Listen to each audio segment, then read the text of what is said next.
നമസ്കാരം. മലയാളി വാർത്തയിലേക്ക് സ്വാഗതം. കാപ്പ കേസിൽ കരുതൽ തടങ്കലിൽ കഴിയുന്ന തിരുവനന്തപുരം കോർപ്പറേഷനിലെ വാഴോട്ടുകോണം കൌൺസിലർ ആർ സുഗതൻ വിയൂർ ജയിലിൽ വെച്ച് സത്യപ്രതിജ്ഞ ചെയ്തു.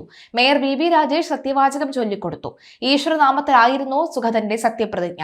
വിയൂർ ജയിൽ ലൈബ്രറി ഹാളിൽ നടന്ന ചടങ്ങുകൾ 5 മിനിറ്റാണ് നീണ്ടുനിന്നത്. സത്യപ്രതിജ്ഞാ ചടങ്ങുകൾക്ക് ശേഷം സുഗതൻ തിരികെ ജയിലിലേക്ക് കൊണ്ടുപോയി. കോർപ്പറേഷൻ സെക്രട്ടറിയും ജയിൽ അധികൃതരും മാത്രമാണ് 5 മിനിറ്റ് മാത്രം നീണ്ടുനിന്ന ഈ ചടങ്ങിൽ പങ്കെടുത്തത്. കേരള രാഷ്ട്രീയ ചരിത്രത്തിൽ മുൻപെങ്ങും ഇല്ലാത്ത വിധം അത്യപൂർവം സവിശേഷമായ ഒരു സംഭവത്തിനാണ് തൃശൂർ വിയൂർ സെൻട്രൽ ജയിൽ വേദിയായത്. മുൻപ് ചെയ്ത സത്യപ്രതിജ്ഞ കോടതി അസാധുവാക്കിയതിനാലാണ് വീണ്ടും സത്യപ്രതിജ്ഞ ചെയ്യേണ്ടി വന്നത്.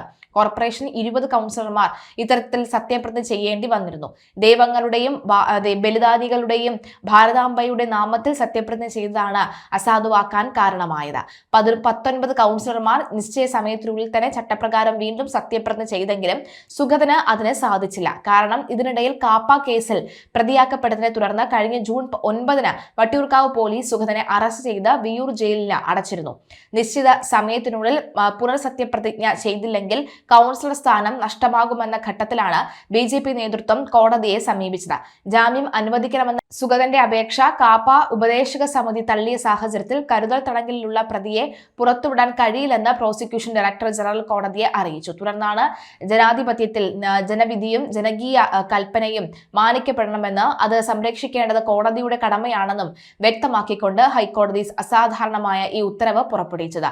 അസാധാരണ സാഹചര്യത്തിൽ ഇത്തരം തീരുമാനങ്ങൾ എടുക്കാമെന്ന് ചൂണ്ടിക്കാണിച്ച കോടതി വിയൂർ ജയിലിൽ വെച്ച് സത്യപ്രതിജ്ഞ നടത്താൻ സൗകര്യമൊരുക്കാൻ നിർദ്ദേശിക്കുകയായിരുന്നു. മേയർക്കും അനിവാര്യമായ ഉദ്യോഗസ്ഥർക്കും ജയിലിനുള്ളിൽ പ്രവേശിക്കാൻ കോടതി അനുമതി നൽകിയിരുന്നു.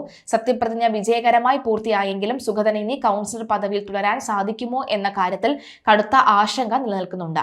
കാപ്പ തടവിൽ ഇളവ് നൽകാൻ കഴിയില്ലെന്ന ഉപദേശക സമിതിയുടെ ഉത്തരവ് നിലനിൽക്കുന്നതിനാൽ അടുത്ത 6 മാസത്തേക്ക് കോർപ്പറേഷൻ കൌൺസിൽ യോഗങ്ങളിൽ പങ്കെടുക്കാൻ സുഗതന് സാധിക്കില്ല.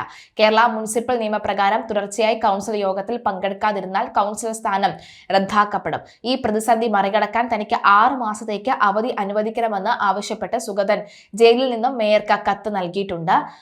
തക്കതായ കാരണമുണ്ടെങ്കിൽ മേയർക്ക് കൌൺസിലർമാർക്ക് അവധി അനുവദിക്കാമെന്ന് നിയമത്തിൽ വ്യവസ്ഥയുണ്ടെങ്കിലും കാപ്പ കേസിൽപ്പെട്ട പ്രതിയുടെ കാര്യത്തിൽ ഇത് എങ്ങനെ ബാധകമാകുമെന്ന് കോർപ്പറേഷൻ അധികൃതർ നിയമോപദേശത്തിനായി വിട്ടിരിക്കുകയാണ്.